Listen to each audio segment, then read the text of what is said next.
Hello everyone, this is ICBs here again today I'm going to be talking about Echo, and I'm sorry I haven't gotten the chance to watch it just yet, and I'm not sure if it's a blessing or a curse, but fingers crossed until I watch the show. So I was looking at the ratings for this show on IMDb and Rotten Tomatoes, and on IMDb as of me recording this video the score is 6.3, which seems kind of fair, right? And then if we go over to Rotten Tomatoes, it says 73% average tomato meter. I cannot trust any rating for any movie on this website. It's absolutely insane, and the audience score is like 69%, but oh my god, like you're giving it 73%. Really, Rotten Tomatoes, this absolutely disaster of a show, 73%? That is absolutely fucking insane. And you know what, I want to go through a user review that I was reading, and I think it's really cool, so I just want to read it for you guys. Okay, so here it is, and this review is right now on IMDb, and maybe you can even go to the website and read it yourself. So it says, another in a long line of unremarkable films. The story starts out showing that the Chickasaw Indians are supernatural beings from outer space or something. I wonder what the real world natives would think of that crazy origin stories. And that's exactly what I'm thinking about, because you just look at these Native Americans and you've made them out to be red aliens from outer space, and it's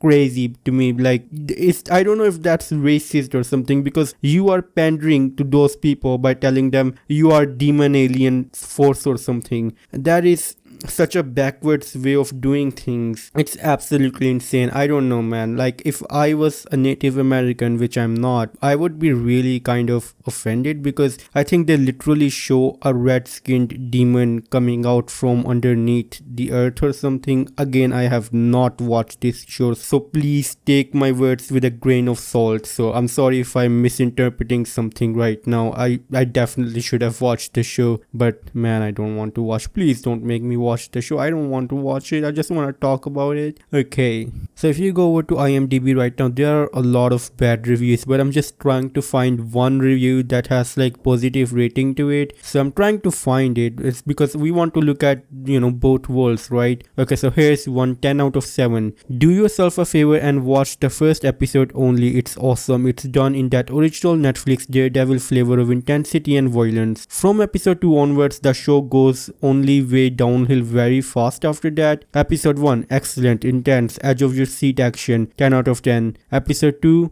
okay, average-ish, 7 out of 10. Episode 5, stupid AF, 3 out of 10. Without giving up any spoilers, the writers put together an episode 5 that is a total joke. These people should be embarrassed, really. Who wrote this stuff? Who could be the director not to push back on this joke of a script? And this guy has given this entire show a 7 out of 10, which makes no sense, because this guy says that only the first episode is kind of good and the rest of the show is really bad. So the rating to me doesn't make any sense, because okay, if I agree with you that the first episode is good, there are like 4 really bad episodes, so you can't give it like a 7 out of 10. What are you thinking about? Anyways, let's try to find another good review, because we don't want to look at the bad stuff, because we already know it's a bad show. Where's the fun in that? Okay, let's go. It's kind of really hard to find a good review. It's all 5 out of 10, 1 out of 10, 6 out of 10. Okay, another 7 out of 10. First MCU entry even harder than PG-13. That's the title of the review.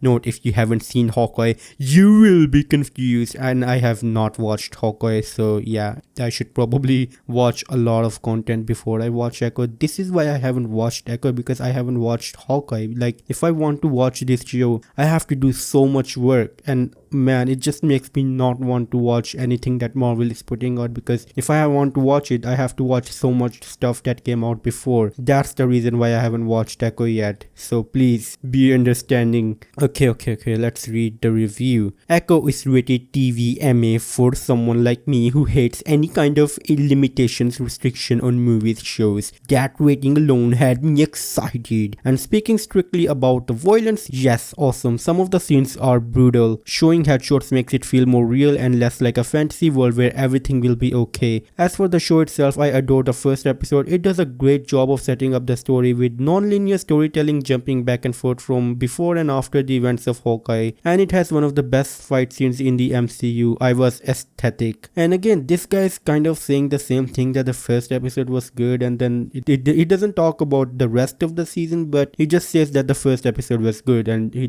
just doesn't say anything about the rest of the episodes. He's kind of trying to omit the bad stuff, which makes me think that maybe this guy really wants to be generous to this show. Like, he just wants to highlight the good parts and just not talk about the bad ones, and he's giving this show another 7 out of 10. It's really weird. Like, why are these guys giving this show a 7 out of 10 based on only one good episode? Okay, so that's enough of reading those reviews. What are my thoughts on this show? And basically, I want to talk about Wilson Fisk as a character, because I watched the Daredevil series, the first 2 seasons. I still haven't watched the 3rd season, but you know what? Like, Wilson Fisk is one of my favorite villains in a Marvel show. Like, the reason why I like him is because he's an intimidating, brutal character, and when you put him in a show where he's getting beaten down by a girl, and from what I understand that he has to go in this show and beg Echo to come work for her, I just don't know if the version of Wilson Fisk in my head would ever do something like that, because again, I've watched the Daredevil series and I know that Wilson Fisk would never do anything like that. So it's astounding to me that they can ruin a character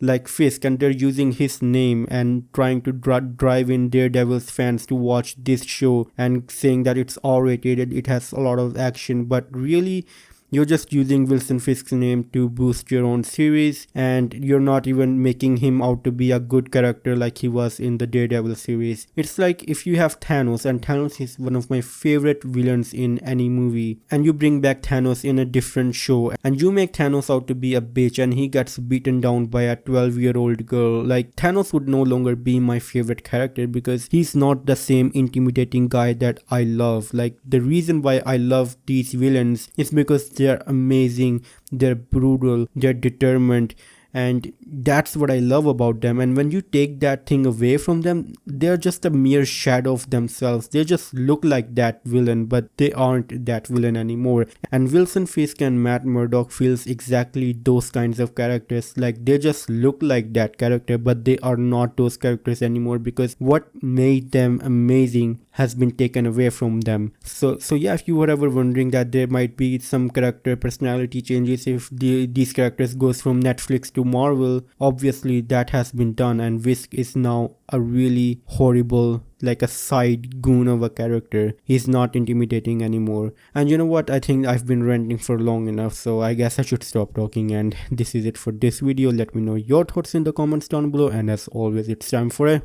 goodbye.